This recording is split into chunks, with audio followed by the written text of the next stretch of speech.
Oi, gente, tudo bem? Então, voltando aqui agora para a Escola Naval, primeira questão de física da prova 2023, que era o que eu estava fazendo.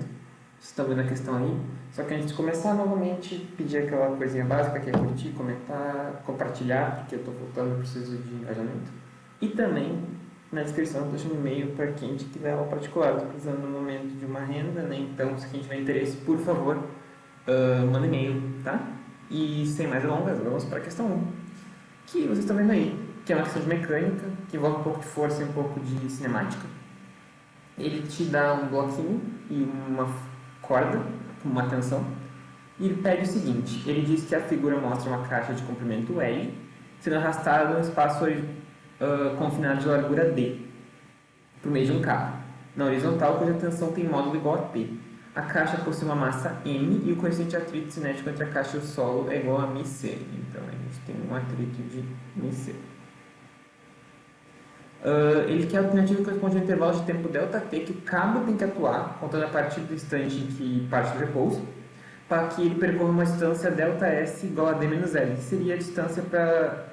Né, se a gente fizer aqui, ó, eu vou definir esse ponto como meu zero, então esse ponto aqui é meu D menos L, se eu definir meu zero ali. Ou seja, é a distância que esse ponto mais extremo à direita da caixa tem que chegar até a extremidade aqui e colidir, né?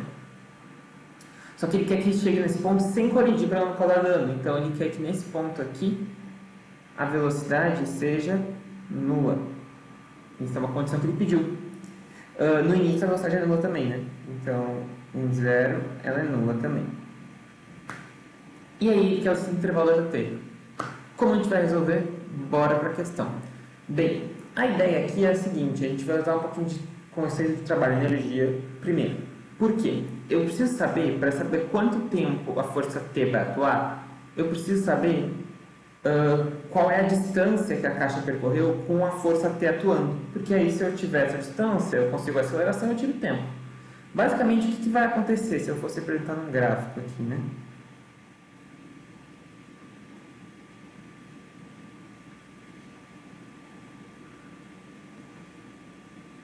Esse gráfico vai ser de velocidade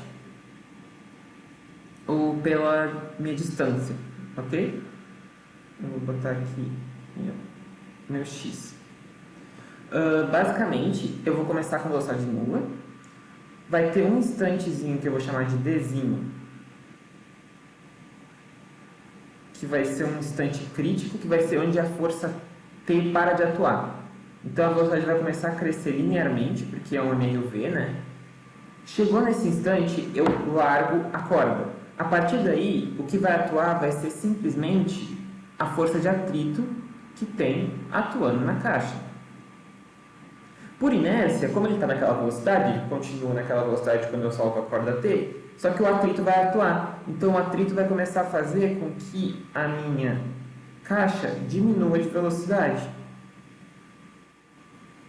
até chegar nesse ponto aqui, que eu vou chamar de D menos L, com velocidade nula. É isso que tem que acontecer. Eu fiz as inclinações diferentes porque as acelerações são diferentes, né? No caso verde e no caso do azul, né? Elas são diferentes. Então, essa é a ideia do nosso movimento, pensar num gráfico V por X, né? E como a gente vai fazer para resolver isso? Bem, tem um jeito que é bizu para fazer isso aqui, que é usar o teorema trabalho-energia cinética.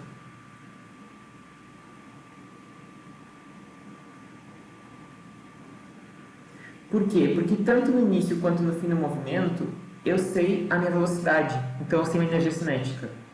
Eu sei que do instante zero até o instante final, eu tenho que a energia cinética no início, no instante zero, é igual a zero, que é igual à energia cinética no final, porque no final eu tenho que parar a caixa.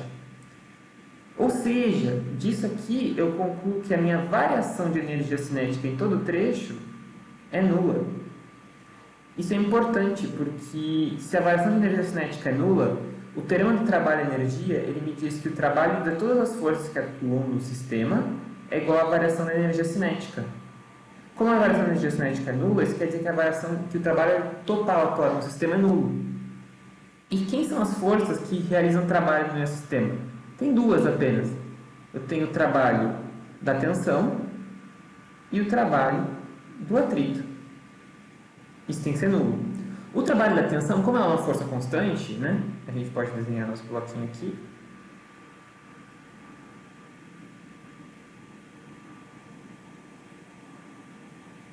E ela está na direção do eixo x, né? Eu consigo tranquilamente dizer que é a multiplicação da força vezes o quanto ele tá, por qual distância ela atuou. Como a gente definiu aqui o Dzinho como a distância em que eu atuo a minha tensão, aqui eu tenho tensão atuando, ó, e aqui a tensão é nula. Então, é T vezes meu Dzinho. E quem é o meu trabalho do atrito? Bem, o atrito ele é sempre contrário à velocidade, então ele é no sentido negativo, então é menos o atrito. E qual é a distância que ele atua? Ele atua todo o percurso, e ele é sempre igual, né? Porque ele é constante. Então, meu atrito atua pela distância d menos L, dzão menos L. Isso é igual a zero, né? Igual a zero, né? Com isso, eu consigo isolar meu Dzinho. Meu Dzinho, ele vai ser o Fat, que multiplica d menos L, dividido pela tensão. Agora, quem é o Fat? Bem, no sistema de forças do meu bloquinho, eu tenho a normal aplicada para cima, o peso aplicado para baixo, tem a tensão para frente, até a distância D, né? Depois ela não tem mais, e aí o meu Fat para trás. Bem, a gente sabe que o Fat cinético, porque a gente está em movimento e está deslizando, ele é igual a normal vezes o coeficiente de atrito cinético. Em Y, a normal e o peso se equilibram, ou seja, a normal em módulo ela é igual ao meu peso, que é mg. Então, a gente sabe que o nosso Fat cinético é mg/mc. Então, eu vou botar aqui, ó, que isso é mg/mc, que multiplica d menos L sobre t. Isso era o que eu estava precisando. Porque agora, com a distância que a minha força de tensão atua, eu consigo achar o tempo que ela está atuando. Porque é uma μv.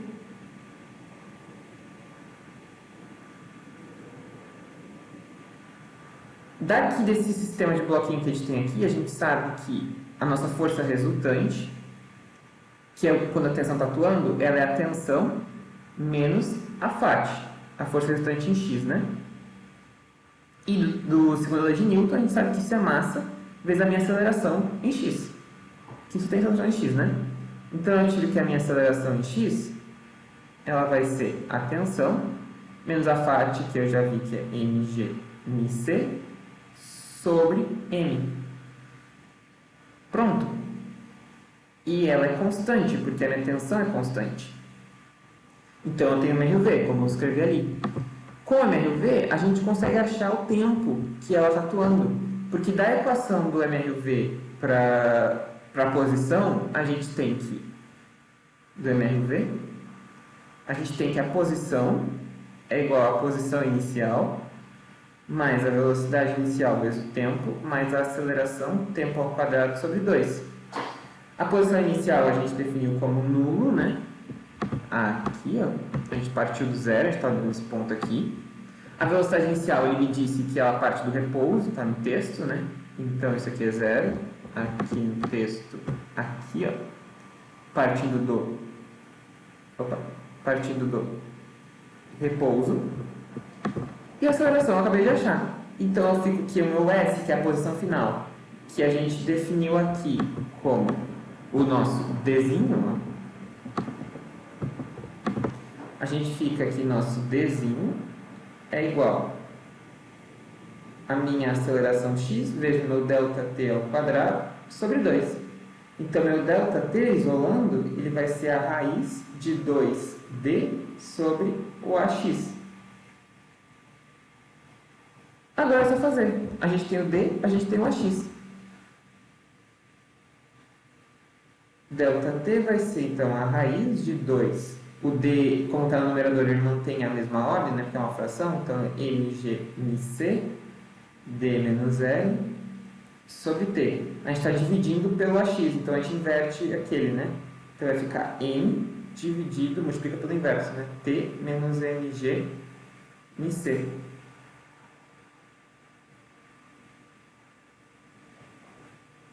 Agora, o que a gente tem é m com m fica m ao quadrado, ele sai da raiz, então fica m raiz de 2g mc, que multiplica d menos l, dividido por t, que multiplica t menos mg mc. E fechou. Isso nos marca a alternativa E de escola naval também. É isso. Essa é a questão 1.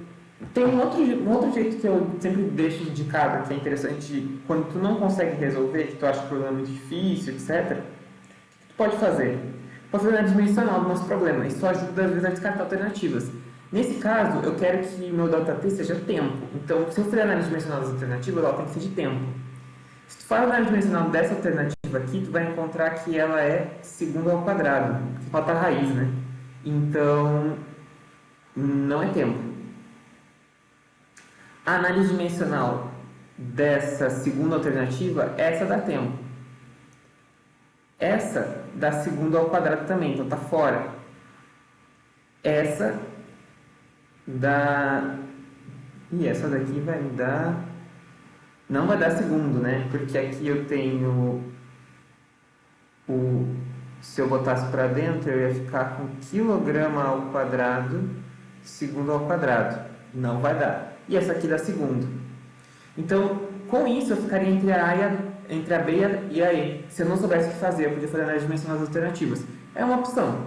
Mas a questão, assim, resolvendo, ela seria desse jeito aqui. A gente usou trabalhar energia cinética, equilíbrio de forças e cinética no final. Cinemática, desculpa, no final. Então é isso, gente. Se gostou do vídeo, curte, comenta e compartilha. Se inscreve no canal. Um abraço e até a próxima. Valeu!